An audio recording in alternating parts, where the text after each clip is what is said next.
اعوذ باللہ من الشیطان الرجیم بسم اللہ الرحمن الرحیم ان اللہ وملائکتہ یصلون علی النبی یا ایہا الذین آمنوا صلوا علیہ وسلموا تسلیما اللہم صلی علی سیدنا و نبینا و شفیعنا و مولانا محمد وعلی آل محمد وبارک وسلم۔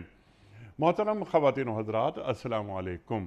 پیام صبح کے ساتھ ایک بار پھر حاضر میں ہوں آپ کا میزبان انیق احمد۔ خواتین و حضرات، آج ہم اپنے ملک کے ممتاز عالم دین سے بات کروائیں گے سورہ انعام کی 2 آیات کے حوالے سے، 116 اور 117 کے حوالے سے۔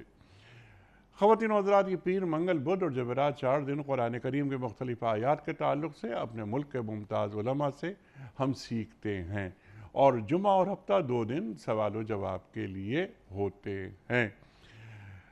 سورۃ الانعام آیت نمبر 116، اللہ کیا فرما رہا ہے؟ مخاطبت ہو رہی ہے سرکار دو عالم صلی اللہ علیہ وآلہ وسلم سے۔ اے محمد صلی اللہ علیہ وآلہ وسلم، اگر آپ ان لوگوں کی اکثریت کے کہنے پر چلیں جو زمین میں بستے ہیں تو وہ آپ صلی اللہ علیہ وآلہ وسلم کو اللہ کے راستے سے بھٹکا دیں گے۔ اللہ کے رسول صلی اللہ علیہ وآلہ وسلم کے ذریعے امت سے مخاطبت ہو رہی ہے، امت کو بتایا جا رہا ہے، اصول دیے جا رہے ہیں عزت اور وقار کے ساتھ جینے کے۔ خواتین و حضرات، حالت حاضرہ سے بھی جوڑیں گے۔ آج شکوک اور شبہات پیدا کیے جاتے ہیں کہ یہ دین پر جو کام کر رہے ہیں یا دین پر جو عمل کر رہے ہیں ان کے حالات و واقعات تو آپ کے سامنے ہیں۔ کمزور ہیں وہ لوگ، غریب ہیں، مفلس ہیں۔ خواتین و حضرات، اکثریت اگر باطل پہ ہو تو کیا حق کا ساتھ چھوڑ دینا چاہیے؟ حق کسے کہتے ہیں؟ اللہ اور اللہ کے رسول صلی اللہ علیہ وآلہ وسلم نے ہم تک حق ہی تو پہنچایا ہے، تو کیا ہم اکثریت کی باتوں کو تسلیم کر لیں، انہیں حق قرار دے دیں؟ خواتین و حضرات، اس حوالے سے مزید گفتگو بھی ہم رکھیں گے، سوالات رکھیں گے اپنے معزز مہمان کی خدمت میں۔ یہ لوگ جو زمین میں بستے ہیں تو وہ آپ صلی اللہ علیہ وآلہ وسلم کو اللہ کے راستے سے ہٹانا چاہتے ہیں، اور وہ محض گمان پر چلتے ہیں، قیاس آرائیاں کرتے ہیں۔ در حقیقت آپ کا رب زیادہ بہتر جانتا ہے کہ کون اس کے راستے سے ہٹا ہوا ہے اور کون سیدھی راہ پر ہے۔ خواتین و حضرات، دین مکمل پیکج کا نام ہے۔ وہ ہمارا سیاسی نظام ہو، وہ ہمارا معاشرتی، اخلاقی، سماجی، آئلی، کوئی بھی نظام ہو، اصول دے دیے ہیں، قوانین دے دیے ہیں اللہ نے اپنے رسول صلی اللہ علیہ وآلہ وسلم کے ذریعے امت کو۔ اب قیامت تک کے لیے ان اصولوں کو مشعل راہ بنا کر، بلکہ حرز جاں بنا کر اپنے ساتھ رکھنا ہے، ان پر عمل کرنا ہے۔ خواتین و حضرات، بہت ساری باتیں، بہت سارے سوالات ہم رکھیں گے محترم ڈاکٹر حبیب الرحمن عاصم صاحب کی خدمت میں، جو کہ ہمارے ساتھ تشریف فرما ہے اسلام آباد سے۔ ڈاکٹر صاحب، بڑا شکر گزار، آپ تشریف لائے، ہمیشہ آپ سے سیکھتے ہیں۔ خواتین و حضرات، پوری زندگی قلم اور کتاب کے ساتھ جڑی رہی، مبلغ دین ہیں، اور دین کو آج کے جو حالات و واقعات تناظر میں آپ عطا فرماتے ہیں۔ پوری زندگی مختلف جامعات میں پڑھاتے رہے، آج بھی یعنی ریٹائرمنٹ کے باوجود آج بھی کئی جامعات سے آپ وابستہ ہیں۔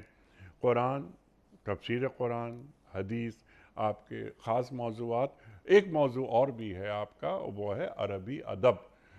ڈاکٹر صاحب کو خوش آمدید کہتے ہوئے پروگرام کا آغاز اللہ تعالیٰ کے بابرکت نام سے۔ سورۃ الانعام آیات 116 اور 117۔ اعوذ باللہ من الشیطان الرجیم بسم اللہ الرحمن الرحیم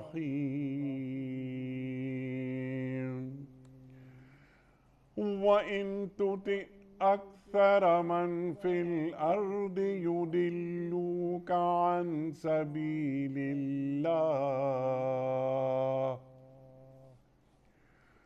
إِن يَتَّبِعُونَ إِلَّا الظَّنَّ وَإِنْ هُمْ إِلَّا يَخْرُصُونَ إِنَّ رَبَّكَ هُوَ أَعْلَمُ مَن يَضِلُّ عَن سَبِيلِهِ وَهُوَ أَعْلَمُ بِالْمُهْتَدِينَ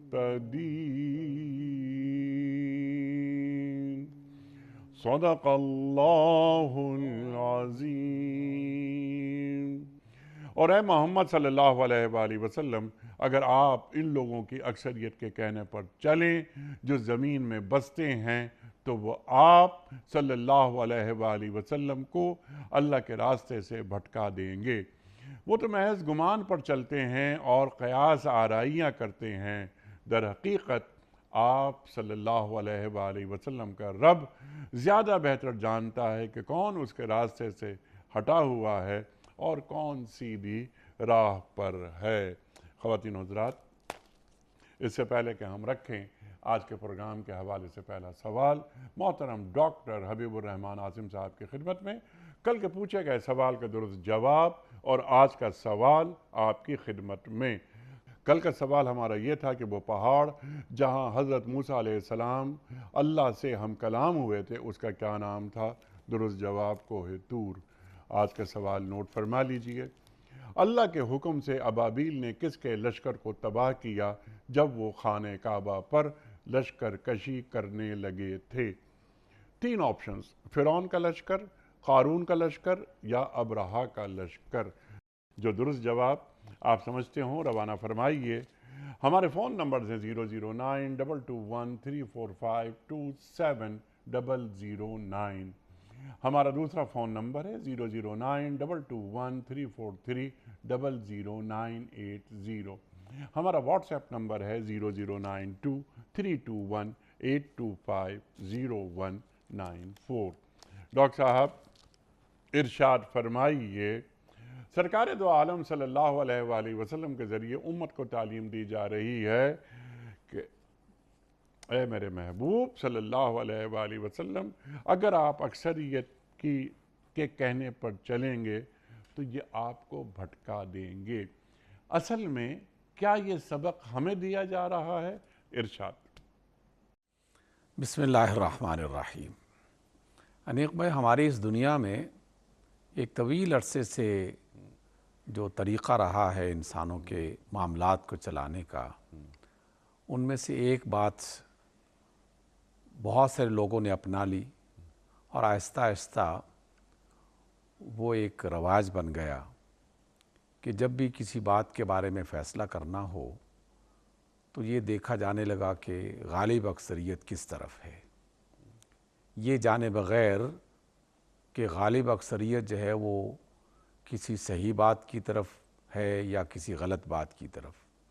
محض غالب اکثریت، اس کو معیار بنا لیا گیا، اس کو قانون بنا لیا گیا، اور یہ آج کے نام نہاد مہذب دور میں بھی ہمیں مختلف ممالک میں نظر آتا ہے۔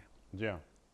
جبکہ قرآن مجید جو اللہ تعالیٰ کی آخری کتاب ہے، ہمارا اس پر ایمان ہے، سابقہ تمام آسمانی کتابوں کی طرح اسے جو اعتبار حاصل ہوا اور جس نبی صلی اللہ علیہ وسلم کو یہ کتاب عطا کی گئی، جن کے قلب مبارک پر اسے نازل کیا گیا، اللہ تعالیٰ براہ راست اس نبی کو پہلے خطاب کر رہے ہیں، یعنی عوام کو خطاب کرنے سے پہلے خود رسول اللہ صلی اللہ علیہ وسلم کو پہلے خطاب کیا جا رہا ہے، کیونکہ جو لیڈر ہے، جو قائد ہے، اگر وہ درست ہو جائے اور اس کا راستہ وہ صراط مستقیم بن جائے اور اس کی رائے اور اس کا جو خیال ہے وہ درست ہو جائے، تو ظاہر ہے کہ وہ جس قوم کی رہنمائی کرے گا وہ قوم بھی صحیح راستے پر چلے گی۔ تو رسول اللہ صلی اللہ علیہ وسلم کو مخاطب کرتے ہوئے اللہ رب العزت نے یہ فرمایا کہ آپ صلی اللہ علیہ وسلم جب بھی کوئی بات کرنا چاہیں یا کسی فیصلے کو سنانا چاہیں تو معیار یہ نہیں ہونا چاہیے یا طریقہ یہ نہیں ہونا چاہیے کہ چونکہ عوام کی غالب اکثریت وہ اس طرف ہے چلو میں بھی اسی طرف چلا جاتا ہوں۔ رسولوں کا نہ یہ منصب ہے نہ ان کا یہ کام رہا ہے۔ رسول نمائندے ہوتے ہیں اللہ تعالیٰ کے، جو اس کائنات کا خالق بھی ہے اور واحد مالک اور بادشاہ ہے، حاکم اعلیٰ ہے۔ اور اللہ تعالیٰ کی یہ جو صفات ہیں جو میں چند ایک ذکر کر رہا ہوں، یہ اللہ رب العزت نے بار بار اپنی کتاب میں اور اپنے رسولوں کے ذریعے سے بیان کی ہیں کہ اللہ تعالیٰ کو محض اللہ مان لینا یہ کافی نہیں ہے۔ حقیقت میں جب تک اس کو بادشاہ، حاکم اعلیٰ، فرما روا اور ہر چیز کا مالک نہ مانا جائے، اس وقت تک اس کے رب ہونے، اس کے مالک ہونے اور اس کی جو صفات مختلف حوالوں سے بیان کی جا رہی ہیں ان کی حیثیت ختم ہو کے رہ جاتی ہے۔ تو جب ہم اللہ کو مالک اور حاکم مانتے ہیں، بادشاہ اور فرما روا مانتے ہیں، رب اور خالق مانتے ہیں، تو پھر پہلا فیصلہ وہ اللہ کی طرف سے جو آیا یا آتا ہے اس کی طرف نظر دوڑائی جائے گی۔ تو اس لیے جب بھی فیصلے کی بات ہو یا کسی بات کے بارے میں کوئی آپ نے اختیار کرنا ہو، کوئی رائے قائم کرنی ہو، تو اس میں یہ دیکھا جاتا ہے کہ اللہ رب العزت کا حکم کیا ہے۔ جو اللہ کا حکم ہوگا وہ حق اور باطل اس کو بالکل واضح کر دے گا، کیونکہ اللہ تعالیٰ کسی بات کو لاگ لپیٹ کے ساتھ بیان نہیں کرتا، اس میں کوئی شک و شبہ باقی نہیں رہتا، اس میں کوئی الجھن باقی نہیں رہتی۔ اللہ کا پہلا فیصلہ اسی بنیاد پر ہوتا ہے اور ہمیشہ اس کا ہر فیصلہ اسی بنیاد پر ہوتا ہے کہ حق کو باطل سے الگ کر دیا جائے۔ ہاں، جب کوئی چیز حق سے الگ ہو گئی اور باطل سے الگ ہو گئی تو اب اس کے بارے میں پھر دوسرا مرحلہ آتا ہے کہ اگر ایک چیز جو ہے وہ حق ہے لیکن اس حق بات میں بھی ایک سے زیادہ آپشنز پر غور کیا جا سکتا ہے، طریقہ کار پر غور کیا جا سکتا ہے، اس کے اندر کچھ مشاورت ہو سکتی ہے، تو اس کے بارے میں پھر لوگوں سے مشورہ لینا، اور اگر لوگوں کی ایک اکثریت اسی حق کے دائرے میں رہتے ہوئے اس کی ایک آپشن کو بہتر سمجھتی ہے، دوسرا دوسرے آپشن کو زیادہ بہتر سمجھتا ہے، تو اس میں یقیناً مشاورت کا یہ طریقہ آگے بڑھتا ہے اور اس میں اکثریت کی رائے کو اختیار کرنے میں کوئی حرج نہیں ہے۔ یعنی جو میں بتانا چاہ رہا ہوں آپ کی خدمت میں اور آپ کے سوال کے جواب میں وہ یہ ہے کہ جب بھی کوئی فیصلہ کرنا ہو تو پہلی بنیاد یہ ہونی چاہیے کہ کیا یہ فیصلہ ہم جو کرنا چاہتے ہیں اس میں اللہ تعالیٰ کی طرف سے کوئی حکم آ گیا ہے کہ نہیں آیا۔ سبحان اللہ۔ اگر اللہ تعالیٰ کی طرف سے حکم آ چکا اور اللہ نے حق اور باطل کے درمیان میں تفریق کرتے ہوئے چیزوں کو بالکل واضح کر دیا ہے تو پہلی بنیاد یہ بنتی ہے۔ اس لیے کسی بھی چیز کے بارے میں سب سے پہلے یہ سوچنا کہ رب ذوالجلال کا حکم اس کے بارے میں کیا ہے۔ میں نے آپ کے سامنے آج کے دور کی مہذب حکومتوں اور معاشروں کا ذکر کیا۔ آج بھی ایسی بے شمار اسمبلیز موجود ہیں، ایسی عدالتیں موجود ہیں کہ جس میں جب فیصلہ کیا جاتا ہے تو اس بنیاد کو یکسر نظر انداز کر دیا جاتا ہے۔ وہاں صرف یہ دیکھا جاتا ہے کہ یہ ایک رائے ہے اور اس رائے کی بنیاد پر ایک قانون بننا ہے اور اس کو ہم اپنے ملک میں رائج کرنا چاہتے ہیں، تو اس قانون بنانے کے لیے اس رائے کو اختیار کرنا اس کی بنیاد کیا ہونی چاہیے۔ اس کی بنیاد بنائی جاتی ہے کہ اکثریت کس طرف ہے۔ ہماری دنیا میں باقاعدہ اس بات کا فیصلہ کیا گیا کہ ہماری معیشت سود کی بنیاد پر چلنی چاہیے کہ نہیں چلنی چاہیے۔ اکثریت نے اگر یہ فیصلہ کر دیا کہ نہیں چلنی چاہیے، اس میں کوئی حرج نہیں ہے، تو انہوں نے اس کو قانون بنا دیا۔ شادی کے بارے میں مردوں کے ساتھ شادی ہونی چاہیے کہ نہیں ہونی چاہیے۔ انتہائی بھونڈی اور بیکار سی باتوں کے بارے میں بھی ہم نے یہ طریقہ اپنا لیا کہ بس جس طرح بھی غالب اکثریت ہو گئی قانون اس کے مطابق بنا لیا گیا، جبکہ ہمیں بار بار یہ سمجھایا جاتا ہے کہ جب بھی کوئی فیصلہ کرنا ہو تو اس کی پہلی بنیاد یہ ہے کہ یہ حرام ہے یا حلال ہے، یہ جائز ہے یا ناجائز ہے۔ ٹھیک یا صحیح ہے یا نہیں صحیح، اور اس کا فیصلہ اللہ کی طرف سے پہلے کیا آیا ہے۔ اللہ کی طرف سے جو فیصلہ آ گیا، اور اللہ کے ساتھ رسول اللہ صلی اللہ علیہ وسلم کے فیصلوں کو بھی اسی سورۃ الانعام اور دیگر صورتوں میں مختلف انداز میں بیان کیا گیا کہ اللہ کا جو فیصلہ ہے وہ رسولوں کے ذریعے سے انسانوں تک پہنچایا جاتا ہے۔ جہاں اللہ اور اس کے رسول بتا دیں کہ ہاں یہ کام کیا جا سکتا ہے، تو پھر پہلی بنیاد اسی کو قرار دیا جائے گا، وہاں اکثریت اور نا اکثریت کو بنیاد نہیں بنایا جائے گا۔ ہاں ایک چیز حق کے دائرے میں، صحیح کے دائرے میں، حلال کے دائرے میں ہے، لیکن اس میں ایک سے زیادہ صورتیں موجود ہیں، اور عوام سے کہا گیا کہ تم ان صورتوں میں سے کوئی ایک صورت اختیار کرنا چاہو تو باہمی مشورے کے ساتھ کر سکتے ہو۔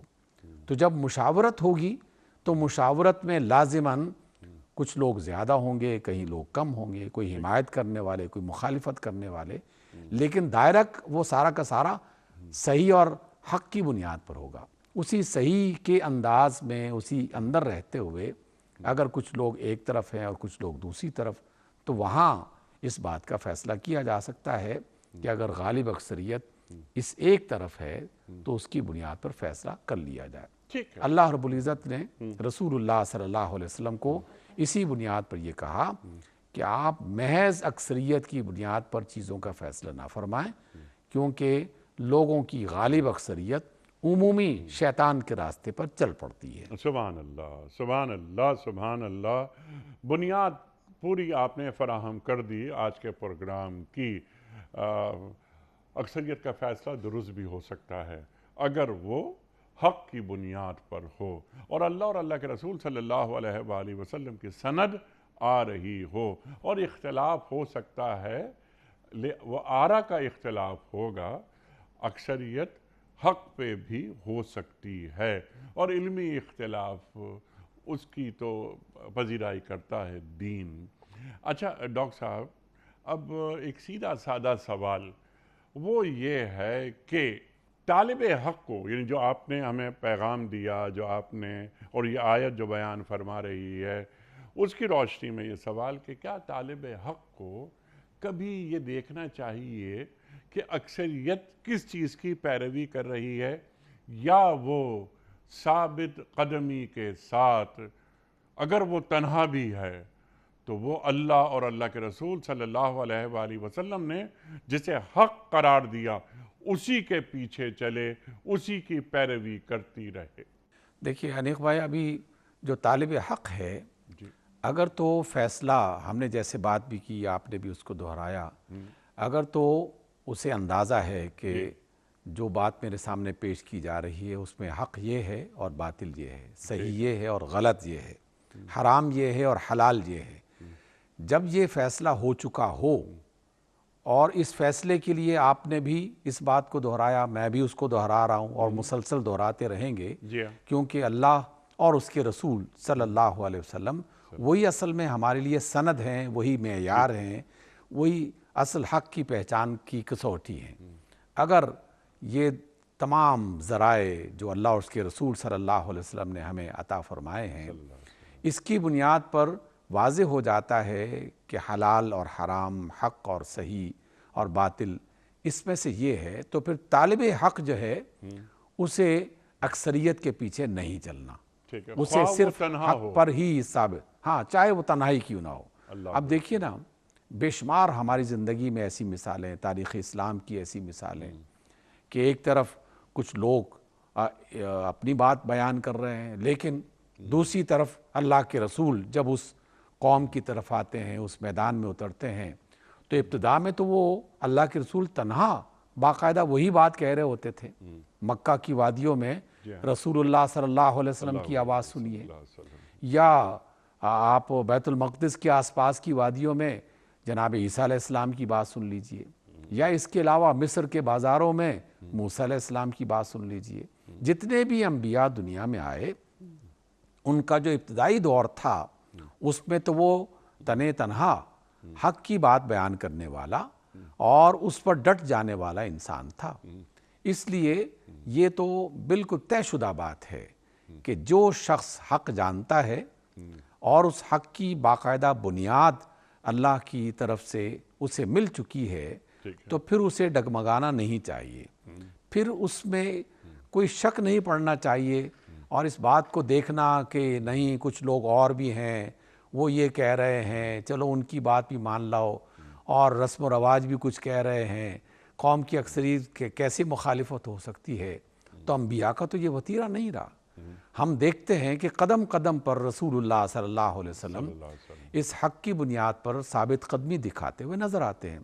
وہ جملے جو ہماری تاریخ کا اور رسول اللہ صلی اللہ علیہ وسلم کی سیرت کا حصہ ہیں، جو ہم مسلسل دہراتے رہے اور دہراتے رہیں گے، آخر کس بات کی نمائندگی ہے کہ جب آپ صلی اللہ علیہ وسلم یہ فرماتے ہیں اور کفار کی طرف سے، سرداران قریش کی طرف سے یہ آفر دی جاتی ہے کہ جناب ہم آپ کی کچھ باتیں مان لیتے ہیں، کچھ باتیں آپ ہماری مان لیں، ایک دن آپ ہمارے بتوں کی عبادت کر لیا کریں، ایک دن ہم آپ کے خدا کی بات کر لیا کریں گے۔ تو یہ بات جب رسول اللہ صلی اللہ علیہ وسلم کے سامنے آتی ہے تو ہونا تو یہ چاہیے تھا کہ سرداران مکہ کی اکثریت ایک طرف ہے تو رسول اللہ صلی اللہ علیہ وسلم ان کی بات مان لیتے اور اس طریقے سے کمپرومائز کر لیتے اور مل جل کر نہ صرف رہتے بلکہ کوئی فساد نہ ہوتا، کوئی جنگ نہ ہوتی، کوئی پریشانی نہ ہوتی۔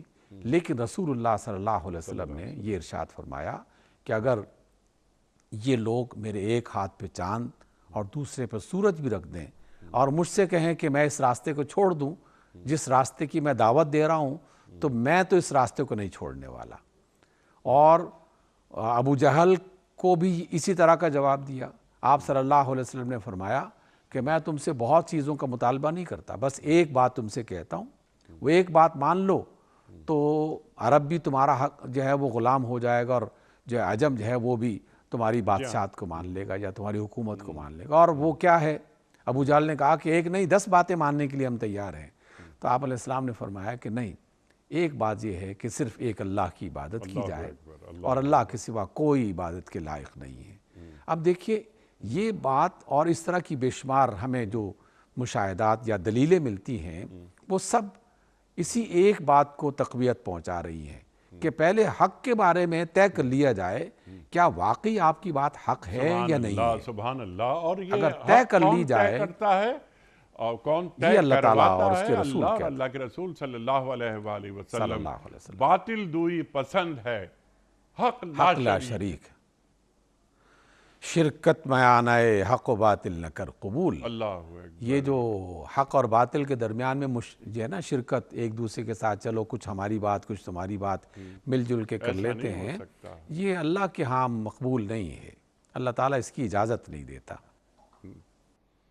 سبحان اللہ، سبحان اللہ۔ اچھا ڈاکٹر صاحب، یعنی اگر کوئی شخص یعنی اہل ایمان جس کے پاس حق آ چکا ہے، یعنی اہل ایمان یقیناً اس کے پاس حق آ گیا ہے تبھی تو وہ اہل ایمان ہے، اگر وہ اکثریت کی رائے پر چلنا شروع کر دے یا اسے بہتر سمجھنا شروع کر دے، چلنا تو دور کی بات ہے، چند اشارے آپ نے کیے تھے کہ اگر وہ شخص یہ شروع کر دے سوچنا کہ سود سے تو معیشت نعوذ باللہ تگڑی ہوتی ہے، تو سود تو ہو جانا چاہیے، اب تو وہ دور ہی نہیں رہا، اب تو انسانیت کا استحصال نہیں ہو رہا، اس زمانے میں ہوا کرتا تھا جب یہ آیات نازل ہو رہی تھیں سود کے حوالے سے قرآن کریم میں، اور پھر اللہ تعالیٰ تو یہاں تک فرما دیتا ہے کہ فَإِن لَمْ تَفْعَلُوا فَأَذَنُوا بِحَرْبٍ مِّنَ اللَّهِ وَرَسُولِهِ کہ اگر تم نے اب بھی نہیں چھوڑا سود کھانا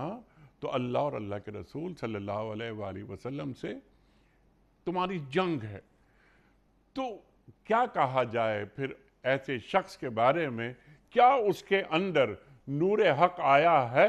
انیق بھائی، اس کے بارے میں کوئی شک نہیں رہنا چاہیے، اور حقیقت میں ہم ابھی تک کہیں یا نہ کہیں، مانے یا نہ مانے، ایک طرح کے شک میں پڑے ہوئے ہیں جس کی وجہ سے ہم اس لعنت سے نہ چھٹکارا پا رہے ہیں اور نہ ہی چھٹکارا پانے کی کوشش کر رہے ہیں۔ ٹھیک ہے، اگر واقعی ہم اس کو مانتے جو اللہ تعالیٰ نے فرمایا ہے کہ سود جو ہے وہ تمہارے لیے لعنت ہے، تمہارے لیے خسارہ ہے، اور اس سے اللہ اور اس کے رسول کے ساتھ جنگ جو ہے وہ اس کا اعلان تم کر رہے ہو، تو ہم تو ببانگ دوحل اس کا اعلان کر رہے ہیں اور پوری توانائی اور قوت کے ساتھ اس کا یعنی سود کو سپورٹ کر رہے ہیں اور اس کو پروان چڑھانے کی کوشش کر رہے ہیں، تو اس کا مطلب تو بالکل واضح ہے، مجھے تو اس میں کوئی شک باقی نہیں رہتا کہ ہم بحیثیت قوم اور بحیثیت ملک اور اس کے نظام میں ہم نے اس بات کو اختیار کر لیا ہے کہ اللہ ہم تیری بات نہیں مانیں گے، اللہ ہم اکثریت کی بات مانیں گے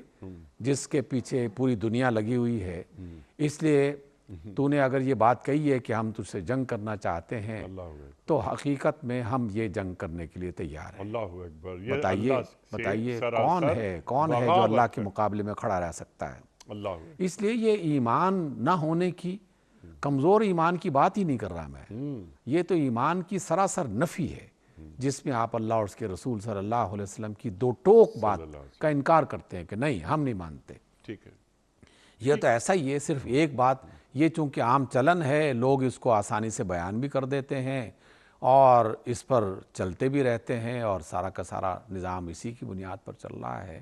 اس کے مقابلے میں بعض اوقات انسانوں کو صرف سمجھانے کے لیے جب یہ کہا جائے کہ دیکھو حرام کام تو فلاں بھی ہے، فلاں بھی ہے، فلاں بھی ہے، کیا تم یہ حرام کام کرو گے؟ کیا تم ان حرام کاموں کو پسند کرو گے؟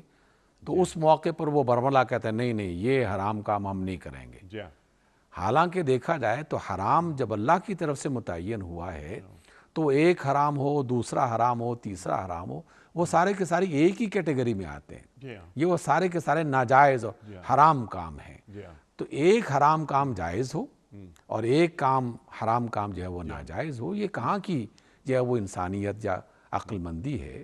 یہ تو سراسر نادانی، بے وقوفی اور اللہ تعالیٰ کے اس نظام کے خلاف ایک طرح کی جی بغاوت بالکل ہے۔ نادانی، بے وقوفی، اللہ کے اس نظام کے خلاف کام کرنا، قولی اقرار اور عملی انکار، بلکہ شاید کیونکہ یہ جملہ بہت سخت ہے۔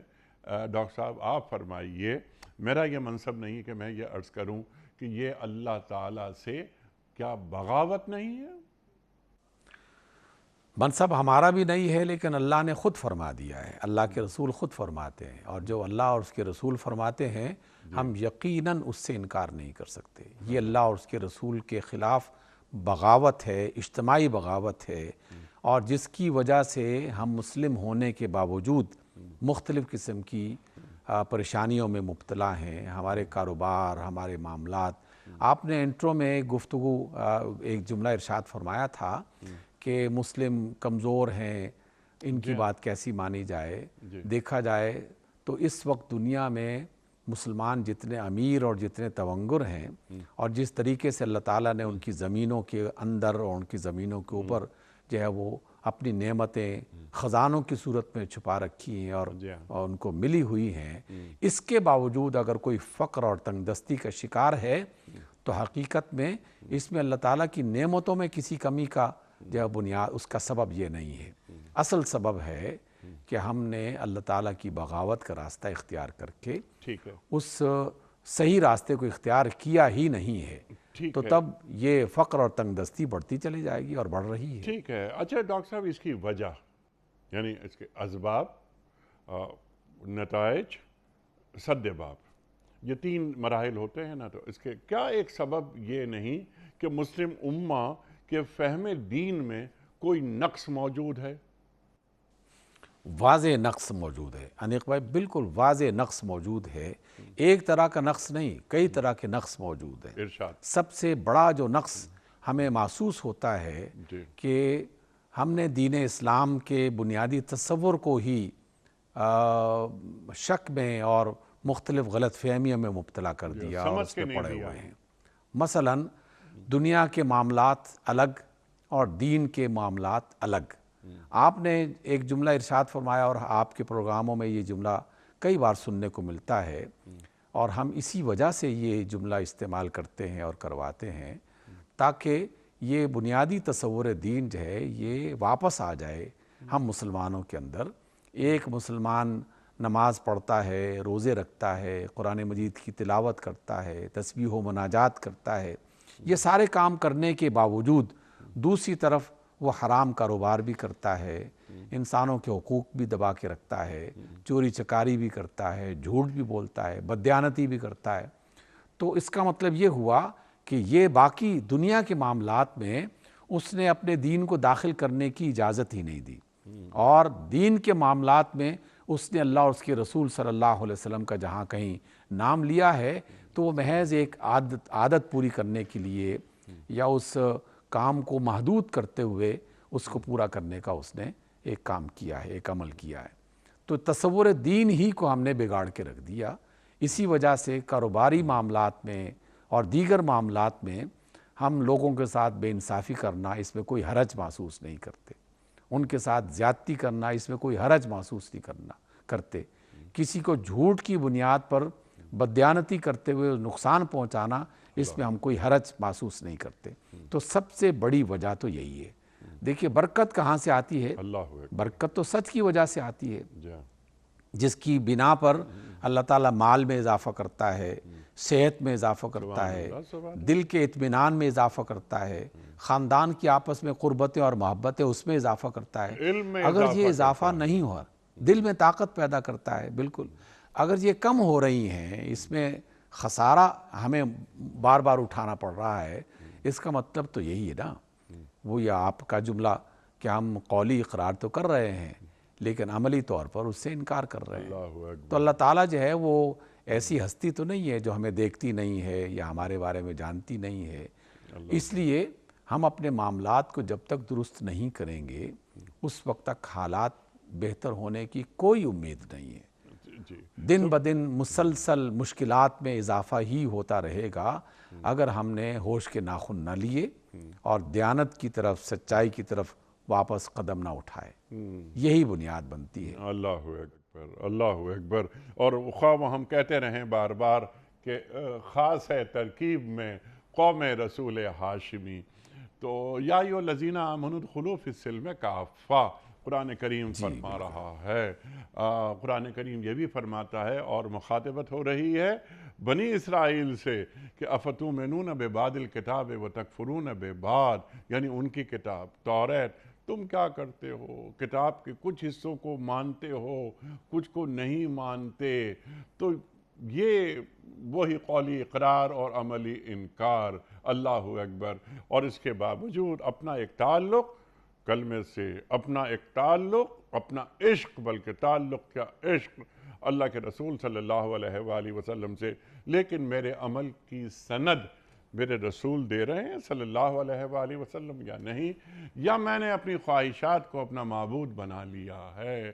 اچھا ڈاکٹر صاحب ذرا اس کو اور واضح کر دیجئے، دین کی تفہیم آپ نے فرمایا میرے سوال کے جواب میں کہ یہ تفہیم دین، فہم دین کا ناقص تصور، آپ نے کہا سراسر ذمہ داری کس کی ہے؟ پہلے ذرا سی یہ بات ہو جائے کہ کیا یہ والدین اپنی اولاد میں اللہ تعالیٰ کا صحیح تعارف نہیں کرا سکے، یا ہمارے بچوں کو اسکول میں ان کے ٹیچرز اللہ اور اللہ کے رسول صلی اللہ علیہ وآلہ وسلم سے تعلق پیدا نہیں کر پائے، یا جو ہماری 2.5 لاکھ مساجد ہیں پاکستان میں اور پورے عالم اسلام میں، تو جن کے پاس منبر رسول کریم صلی اللہ علیہ وآلہ وسلم موجود ہے، کیا وہ دین کا تعارف، دین کا پیغام، اللہ کی معرفت پیدا کرنا ان کے نزدیک کوئی اہم کام نہیں رہا؟ قرآن کریم کی مختلف آیات پر گفتگو وہ کرتے رہے، لوگوں کو بتاتے رہے کہ ہاں سچ بولنا چاہیے، والدین کا ادب کرنا چاہیے، پڑوسی کا خیال رکھنا چاہیے۔ تو یہ تمام جو اخلاقی معاملات ہیں، یہ تو غیر مسلم بھی اپنے بچوں کو یہی سبق دیتے ہیں۔ ہمارا دین وہ تو مذاہب ہیں، ہمارا دین تو ٹوٹل پیکج کا نام ہے۔ آپ نے بہت اچھی بات فرمائی کہ ایک نقص ہمارے فہم دین میں یہ بھی ہے کہ دین الگ، دنیا الگ۔ اللہ اکبر، اللہ اکبر۔ تو یہ کس کی بنیادی ذمہ داری رہی جو ادا نہیں کر پائے، جس کے جواب میں آپ نے یہ فرمایا ڈاکٹر صاحب کہ ہاں تفہیم دین کا تصور ہی ناقص ہو گیا ہے۔ ارشاد۔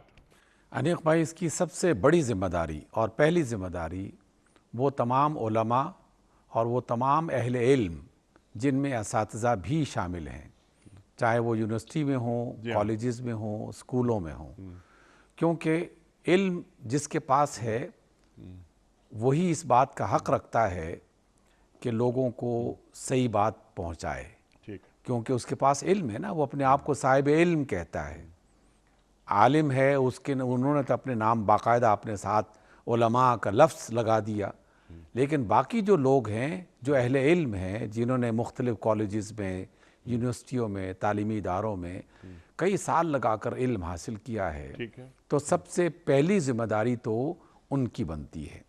اچھا، ان میں پھر دو طرح کے لوگ ہمارے سامنے آ گئے، اور وہ بھی اسی غلطی کی بنیاد پر جس کا ہم نے ابھی اشارہ کیا ہے کہ دین اور دنیا کو الگ کر دیا، تو علماء دین الگ بن گئے اور علماء دنیا الگ بن گئے۔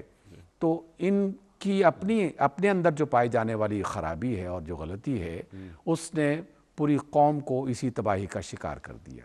میں اپنی بات کو دہرانا چاہوں گا، سب سے پہلی ذمہ داری تمام اہل علم، جس میں علماء بھی ہیں جو دین کے علمبردار ہیں، جو اللہ اور اس کے رسول صلی اللہ علیہ وسلم کی کتابوں کو براہ راست پڑھتے اور پڑھاتے ہیں، ان کے بعد وہ تمام اہل علم جو یونیورسٹیوں اور تعلیمی اداروں میں پڑھا رہے ہیں، پہلی ذمہ داری ان کی بنتی ہے۔ کیوں ذمہ داری ان کی بنتی ہے؟ اس لیے کہ والدین کو بھی وہی سمجھائیں گے، بچوں کو بھی وہی پڑھانے والے ہیں، اور یہی بچے مختلف میدانوں میں جا کر انہی کی کلاسز سے نکلتے ہیں، انہی کے سامنے ایک طالب علم کے طور پر بیٹھتے ہیں، انہی کے معاملات کو دیکھتے ہیں، تو اس لیے پہلی ذمہ داری ان کی ہے۔ دوسری ذمہ داری وہ حکومت وقت کی ہے، کیونکہ حکومت وقت ان علماء اور ان اساتذہ کے بتائے ہوئے راستے کو کسی سسٹم کا حصہ بناتے ہیں، بہت اچھی بات، اور اس سسٹم کے حصے کی بنیاد پر تمام لوگ آہستہ آہستہ اس کے ساتھ جڑنا شروع ہو جاتے ہیں۔ مجھے اچھی طرح یاد ہے کہ جب ہماری ابتدائی پرائمری اسکول میں وہ چھوٹی چھوٹی کتابیں ہمیں سکھائی گئیں، جس میں یہ بتایا جاتا تھا کہ تندرستی برقرار رکھنے کے لیے کون سے کام کرنے چاہیے، صحت مند معاشرہ کیا ہوتا ہے، لوگوں کے ساتھ مل کر رہنے کے طریقے کیا ہیں، سڑک پر چلتے ہوئے کون سے آداب سیکھنے چاہیے۔ اب یہ آداب یقیناً ماں باپ بھی بتاتے تھے، لیکن جتنا وقت اسکول میں استادوں کے ساتھ مل کر ہم یہ سیکھتے تھے، وہ باقاعدہ تعلیم کا حصہ ہوا کرتا تھا، اور ہم اپنے لیے اس کو فرض سمجھتے تھے کہ جناب یہ استاد صاحب نے بتایا ہے، یہ فلاں کتاب میں لکھا گیا ہے، اس لیے اس کے مطابق زندگی بسر کرنی ہے۔ یہ نصاب کس نے بنایا؟ یہ ایک سسٹم نے بنایا، ایک نظام نے بنایا۔ وہ سسٹم، وہ نظام استادوں کی اور اہل علم کی باتوں کو کسی نصاب کا حصہ بنا کر باقاعدہ ہمارے سامنے پیش کرتے ہیں، معاشرے کے لوگوں کے سامنے پیش کرتے ہیں۔ اس لیے پہلی ذمہ داری اہل علم کی ہے، چاہے وہ علماء دین ہوں یا اس میں اساتذہ ہوں، کسی بھی شعبے سے، اور اس کے بعد ذمہ داری بنتی ہے۔ کام شاید یہ بھی ہے، آپ فرمائیے، تفصیلی اس پر ہمیں بتائیے کہ ہمارا جو نظام تعلیم ہے، وہ نظام تعلیم صرف احساس کمتری میں مبتلا بچے پروڈیوس نہیں کر رہا؟ دیکھیے، احساس کمتری میں تو مبتلا خود ہی ہونا ہے کہ جب نصاب بنانے والے اور تعلیم دینے والے لوگ وہ خود احساس کمتری کا شکار ہوں، وہ نصاب بناتے ہوئے یہ بات پیش نظر نہ رکھیں کہ ہماری قوم کی ضرورتیں کیا ہیں اور ہم بذات خود کن کن چیزوں کے محتاج ہیں۔ وہ بہت آسان طریقہ انہوں نے اپنا لیا ہے۔ معاف کیجئے، آپ کی بات ذرا بڑھ بھی رہی ہے آپ کی بات، کہ وہ طریقہ جو اللہ اور اللہ کے رسول صلی اللہ علیہ وآلہ وسلم نے علم کے حوالے سے ہمیں تعلیم کیا، کس طرح اللہ اور اللہ کے رسول صلی اللہ علیہ وآلہ وسلم ایک مسلمان کو دیکھنا چاہتے ہیں، وہ مسلمان جو علم حاصل کرنا چاہتا ہے۔ تو ڈاکٹر صاحب، یہ جو علم کی جو تعریف ہے، کیا جو علماء ہیں، اہل علم ہیں، اساتذہ ہیں، کیا ان پر واضح ہے؟ ہم اپنے معاشروں میں دیکھ لیں ڈاکٹر صاحب، انما یخش اللہ من عبادہ العلماء، کیا نظر آ رہے ہیں ہمیں؟ ڈاکٹر صاحب آپ فرمائیے، آپ کی تو پوری زندگی علماء میں یونیورسٹیز میں گزری. ہم تو پڑھتے رہے، اور جس طرح آپ نے بات فرمائی کہ پرائمری اسکول میں بھی ہمارا جو کریکلم ہوتا تھا وہ کیا ہوتا تھا. پھر جب ہم فارغ ہوتے ہیں، نکلتے ہیں، پاس آؤٹ کرتے ہیں، تو یونیورسٹی چھوڑ دینے کے بعد بھی ہمیں ایسا آدمی، ایسا استاد نظر ہی نہیں آیا آج تک کہ جو ہمیں بتائے کہ دین، اللہ کے رسول صلی اللہ علیہ وآلہ وسلم علم کسے کہتے ہیں، اور علم کے ذریعے خشیت خداوندی کیسے پیدا ہوتی ہے. انیق بھائی، وہ جسے کہا جاتا ہے کہ اتنے ہزاروں دکھ ہیں کہ کس کس کا ذکر کیا جائے اور کس کس کا ذکر نہ کیا جائے. لیکن بہرحال ہم اس زمین پر جب تک جی رہے ہیں، ہماری ذمہ داری ہے کہ ہم معاملات کو دیکھیں، ان کا جائزہ لیں اور کسی مناسب حل کی طرف لوگوں کی نشاندہی ضرور بالکل کریں. ٹھیک ہے ڈاکٹر صاحب. اب آپ مسلسل بولیں گے اور صرف آپ حل بتائیں گے، کرنے کے کام، ٹو ڈوز کیا ہے. اگلے 5 منٹ میں آپ کو بالکل ڈسٹرب نہیں کروں گا. انیق بھائی، پہلے بھی آپ ڈسٹرب نہیں کر رہے تھے. حقیقت میں ہم تو صحیح بات جاننے اور خود سمجھنے اور اس کے بعد لوگوں تک پہنچانے کی کوشش کر رہے ہیں. ہم اس بات پر تو متفق ہو چکے کہ اہل علم کی یہ ذمہ داری ہے. اب دوسری بات اس کو اختیار کرنی چاہیے کہ اہل علم جو مختلف حصوں میں تقسیم ہو چکے ہیں، ان کے درمیان میں قربت کیسے پیدا کی جائے. تو میری تجویز بھی ہے اور کوششیں بھی بہت سے لوگ کر رہے ہیں کہ جو یونیورسٹیوں اور کالجوں میں پڑھانے والے لوگ ہیں وہ دینی مدارس میں پڑھانے والے لوگوں کے ساتھ ایک ربط قائم کریں، اور ادھر کی تعلیم ادھر اور ادھر کی تعلیم ادھر، ان کا آپس میں ایک ایسا ربط ہونا چاہیے کہ جس میں ایک دوسرے سے استفادہ کیا جائے. اور یہ ایسی بات نہیں کہ جو آج اور نئی بات کی جا رہی ہے، سابقہ ادوار میں ایسا ہوتا رہا. آپ دیکھیے دینی مدارس کے نصاب پر غور کریں تو دینی مدارس میں کیسے تدریج کے ساتھ کچھ چیزوں کا اضافہ کیا گیا. آخر دینی مدارس میں منطق اور علم حساب کیسے شامل ہوا؟ اس لیے کہ جہاں قرآن کی ضرورت تھی، وہاں حدیث کی ضرورت تھی، وہاں فقہ کی ضرورت تھی، اس کے ساتھ ساتھ باقاعدہ حساب اور نصاب کی ضرورت تھی. اسی کی بنیاد پر جو ہے وہ فلسفہ اور منطق لوگوں نے پڑھنا شروع کر دی. اس کا مطلب یہ ہوا کہ حالات کے مطابق نصاب میں کچھ چیزوں کا اضافہ کیا گیا. تو آج کے دور میں بھی اسی طرح دونوں طرف کے تعلیمی اداروں کا آپس میں تعلق قائم کرنا اور ان کے نصابوں کو ہم آہنگ بنانے کی کوشش کرنا. جب تک وہ ہم آہنگ نہیں بنتے اس وقت تک کم از کم استادوں کو ایک دوسرے کے ساتھ ربط قائم کرتے ہوئے ایک دوسرے کے علوم سے واقف ہونا چاہیے.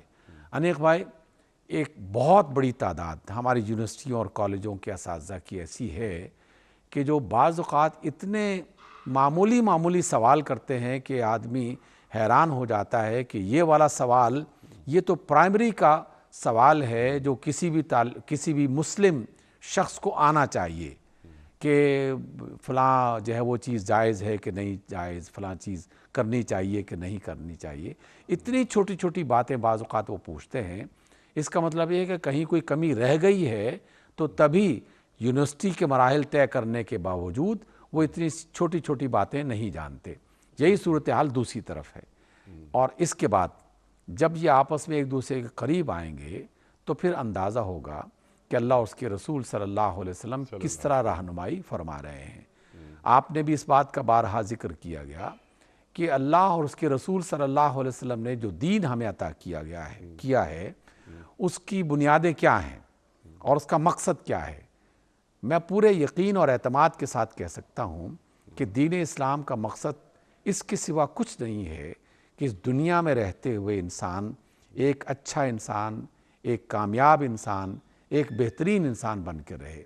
اس کا اٹھنا بیٹھنا، اس کا جینا، اس کا مرنا، اس کا سونا جاگنا، اس کا کھانا پینا، اس کا کاروبار کرنا، اس کا تعلیم حاصل کرنا، اس کا معاملات کرنا، اس کی شادی بیاہ کرنا، ان تمام معاملات میں ایک سلیقہ پیدا ہو جائے، ایک نکھار پیدا ہو جائے، اس میں سہولت آ جائے، اس میں آسانی آ جائے.